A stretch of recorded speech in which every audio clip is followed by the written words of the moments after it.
let me just explain why we invited Maro has to be part of this forum on the BPO.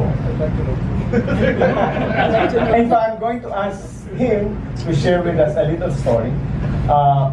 Mar has been recognized by the BPO industry as a father of the call center, BPO industry. He has received an award from the Call Center Association of the Philippines prior to the predecessor of the BPA. And Mar, pwede mo bang i-share lang kung paano mo tinaguyod yung BPO industry? A lot of, I've heard this story in dribs and drabs, but the entire story is fascinating to hear because it's a story of how 1.2 million people now have jobs in our country. So Mark, without further, can you just share with us how you started the BPO industry? Well, it's a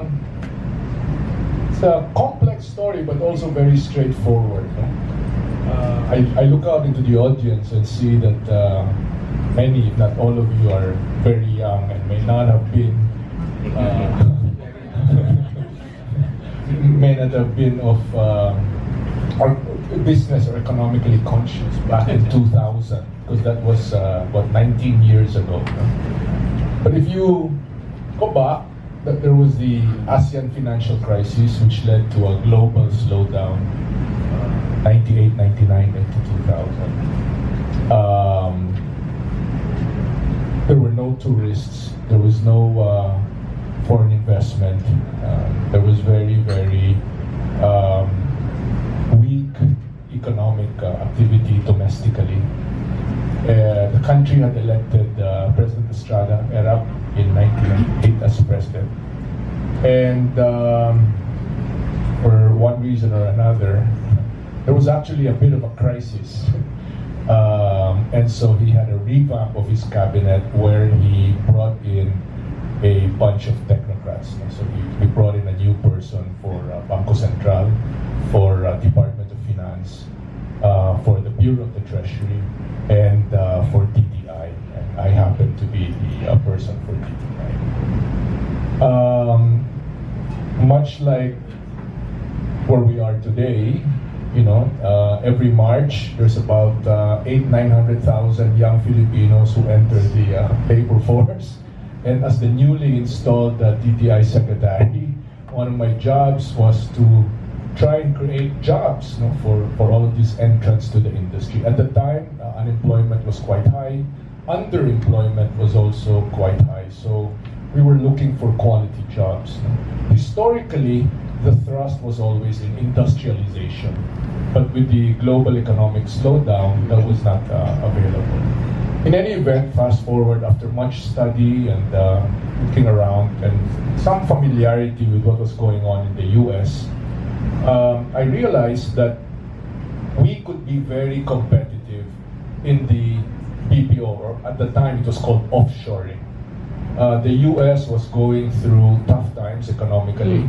They were trying to cut costs, and one of the ways that they did that was to offshore their customer care.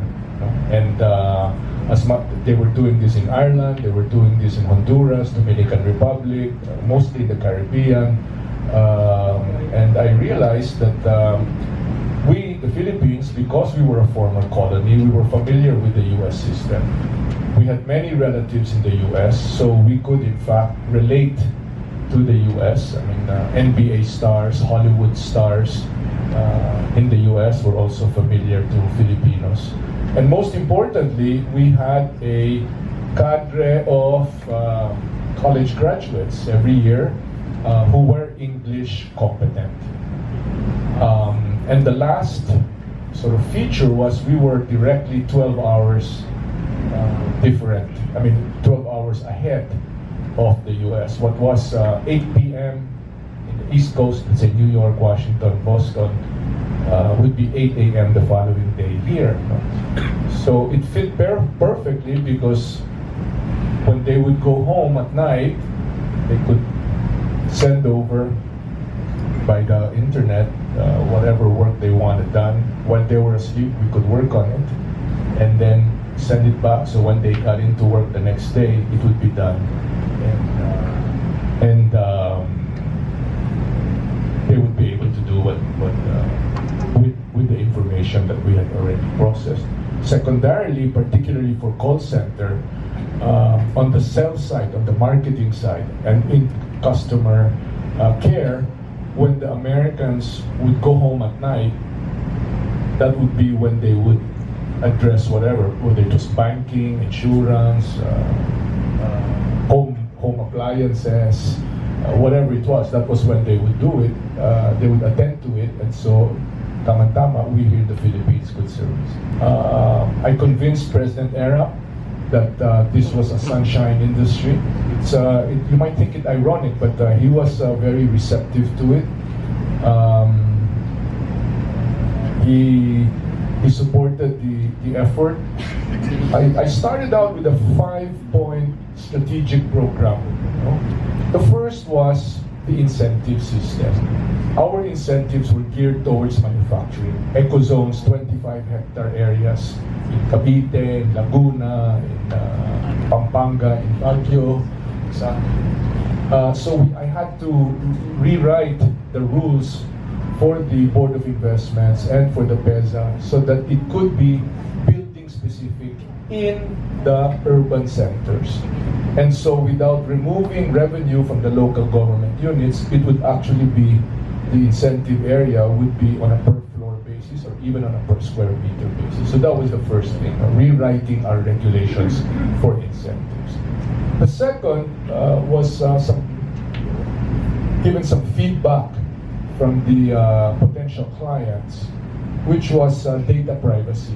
So we tucked into, at the time, what was the e-commerce law. It was working its way through Congress, so I tucked in certain provisions that would safeguard data privacy to give these companies comfort that their data would be protected here. So that was the second. The third, of course, was last mile fiber interconnectivity. At the time, we had gone through, because of President Ramos' deregulation, there was now several telcos that were operating in the country. They had the big broadband sort of spines running up and down the country and in the main thoroughfares, but the challenge was last mile connectivity to the buildings, convincing the building owners, let's say along Ayala Avenue, to connect with the fiber, and not only that, not only to connect to their lobby, but to connect, rewiring their building was very, very expensive. So we had to convince them to rewire up and down all through the floors. At the time, there was Encarta, which was an encyclopedia program by Microsoft. The old-timers in the industry will remember that. So we convinced Bill Gates to basically give it for free, because it was like $1 a suite na lang, from what was a $300-400 bundle. It came out to about $1, and that was what was in the computers that we distributed to the schools in order to train our people, so that we could in fact have competent people occupying the space. And after that was just really working, very hard to convince the companies. Many of them would go, would make a trip. They'd go to the Caribbean, then they'd go to India, then to us here in the Philippines, or vice versa. And I would always convince them to make the Philippines the last stop. Convinced that after they went through all the other countries, once they came here, they came across the English competency, they came across the Western attitudes, they came across our system, democracy, capitalist system, not socialist as it is in India, that they would be convinced to stay here, especially since we had a package of incentives. So, and the rest is history. The rest of it really are companies like sila Romy and sila Amy, convincing the clients to come to set up shop. What was really amazing, and we knew that we had latched onto something, was because they would say, okay, sige, we'll start with 500, and then maybe in a year or two we might go up to 1,000. After they started with 500, before 2 months was over, they'd say, we want to ramp up. You know, we want to ramp up. We want more floors. We want more space. We want to recruit more. So they saw that the Filipinos could deliver. That we were very, very competent.